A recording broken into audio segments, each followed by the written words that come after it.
잠언 17장을 묵상하며 삶의 지혜를 얻고자 합니다. 이 장은 우정, 지혜, 화목 등 다양한 주제를 다루며 우리에게 중요한 가르침을 줍니다. 각 절을 묵상하며 우리 삶에 적용할 점을 찾아봅시다. 1절 마른 떡 한 조각만 있고도 화목하는 것이 제육이 집에 가득하고도 다투는 것보다 나으니라. 이 구절은 물질적 풍요보다 화목이 더 중요함을 강조합니다. 아무리 좋은 음식이 있어도 다툼이 잦은 집보다 소박하지만 화목한 가정이 더 행복합니다. 우리 가정은 어떤가요? 물질에 치중하느라 화목을 잃고 있진 않나요? 작은 것에 감사하며 서로 사랑하는 마음으로 화목을 이루어야 합니다. 2절 슬기로운 종은 부끄러움을 끼치는 아들을 다스리겠고 또 형제들 중에서 유업을 나누어 받으리라. 지혜로운 종이 주인의 아들보다 나을 수 있다는 의미입니다. 종은 성실함으로 신뢰를 얻은 사람을, 아들은 책임을 소홀히 한 사람을 상징합니다. 우리는 자신의 역할에 충실한가요? 지혜와 성실함으로 인정받도록 노력해야 합니다. 3절 도가니는 은을, 풀무는 금을 연단하거니와 여호와는 마음을 연단하시느니라. 하나님은 시련을 통해 우리의 마음을 연단하십니다. 고난 속에서 하나님의 뜻을 구하며 인내할 때 우리는 더욱 성숙해질 수 있습니다. 지금 겪는 어려움 속에서 하나님이 나를 어떻게 연단하시는지 묵상해 봅시다. 4절 악을 행하는 자는 괴사한 입술이 하는 말을 잘 듣고 거짓말을 하는 자는 악한 혀가 하는 말에 귀를 기울이느니라. 악한 자들은 서로 속이며 악한 말에 귀 기울입니다. 우리는 진실을 분별하는 지혜를 구하고 악한 말에 현혹되지 않도록 깨어 있어야 합니다. 하나님의 말씀을 기준으로 삼아 옳고 그름을 판단해야 합니다. 5절 가난한 자를 조롱하는 자는 그를 지으신 주를 멸시하는 것이요 사람의 재앙을 기뻐하는 자는 형벌을 면하지 못하리라. 가난한 자를 조롱하거나 재앙을 기뻐하는 것은 하나님을 멸시하는 것과 같습니다. 모든 사람은 존중받아야 합니다. 사랑과 긍휼의 마음으로 어려운 이들을 돕고 아픔을 나누는 것이 하나님의 뜻입니다. 6절 손자는 노인의 면류관이요 아비는 자식의 영안이라. 손자는 노인에게 기쁨을, 아버지는 자녀에게 존경을 받습니다. 가족 간 사랑과 존경은 매우 소중합니다. 서로 아끼고 배려하며 기쁨과 존경을 주는 관계를 만들어가야 합니다.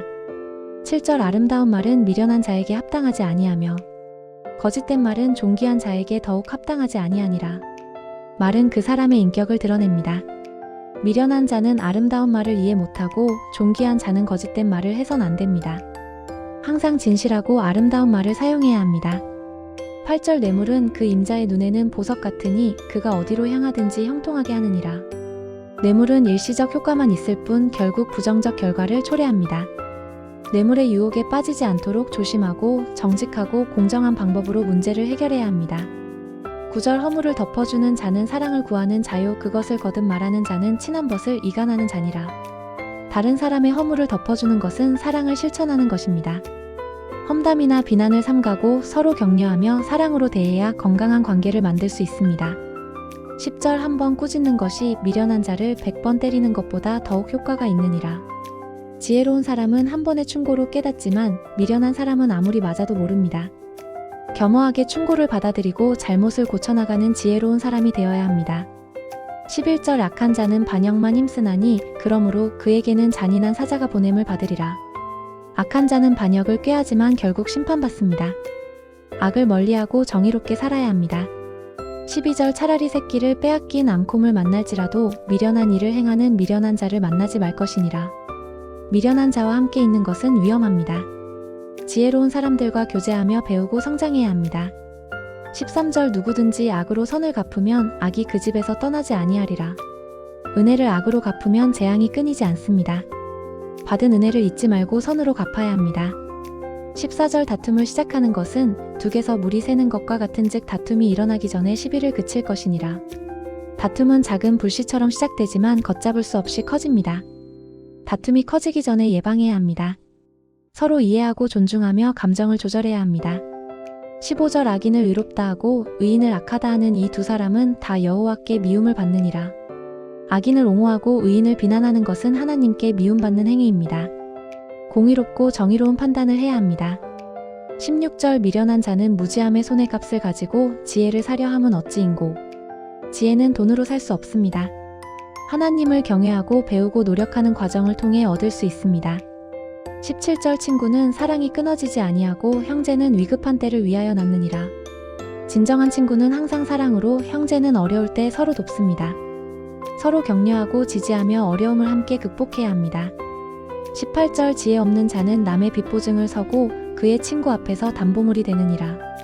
남의 빚보증을 쉽게 서는 것은 위험합니다. 신중하게 생각하고 자신의 능력을 벗어나는 일은 하지 않도록 조심해야 합니다.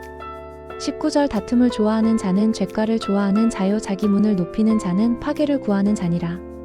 다툼을 좋아하면 죄를 짓고 교만하면 파멸합니다. 겸손하게 살아가도록 노력해야 합니다. 20절 마음이 굽은 자는 복을 얻지 못하고 혀가 패역한 자는 재앙에 빠지느니라. 마음이 비뚤어지면 복을 받지 못하고 혀가 거칠면 재앙을 당합니다. 정직하고 바른 마음으로 살아야 합니다. 21절 미련한 자를 낳는 자는 근심을 당하나니 미련한 자의 아비는 낙이 없느니라. 미련한 자식을 둔 부모는 항상 근심합니다.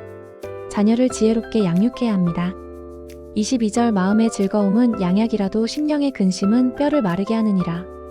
마음이 즐거우면 건강해지고 근심이 가득하면 병이 듭니다. 긍정적인 마음을 유지하며 살아가야 합니다. 23절 악인은 사람의 품에서 뇌물을 받고 재판을 굳게 하느니라. 악한 사람은 뇌물을 받고 불공정한 재판을 합니다. 뇌물의 유혹에 빠지지 않도록 조심해야 합니다. 24절 지혜는 명철한 자의 앞에 있거늘 미련한 자는 눈을 땅 끝에 두느니라. 지혜로운 사람은 명철하게 생각하지만 미련한 사람은 엉뚱한 곳에 마음을 둡니다. 지혜로운 사람이 되기 위해 노력해야 합니다. 25절 미련한 아들은 그 아비에게 근심이 되고 그 어미에게 고통이 되느니라. 미련한 아들은 부모에게 걱정과 고통을 안겨줍니다. 자녀를 지혜롭게 양육해야 합니다.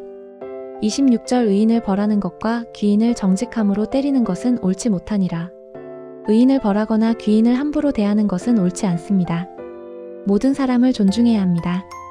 27절 말을 아끼는 자는 지식이 있고 마음이 냉철한 자는 명철하니라. 말을 아끼는 사람은 지혜롭고 마음이 냉철한 사람은 명철합니다. 신중하게 말하고 냉철하게 판단해야 합니다. 28절 미련한 자라도 잠잠하면 지혜로운 자로 여겨지고 그의 입술을 닫으면 슬기로운 자로 여겨지느니라. 미련한 사람도 말을 안 하면 지혜롭게 보입니다. 경청하는 자세가 중요합니다. 오늘 잠언 17장을 묵상하며 다양한 교훈을 얻었습니다.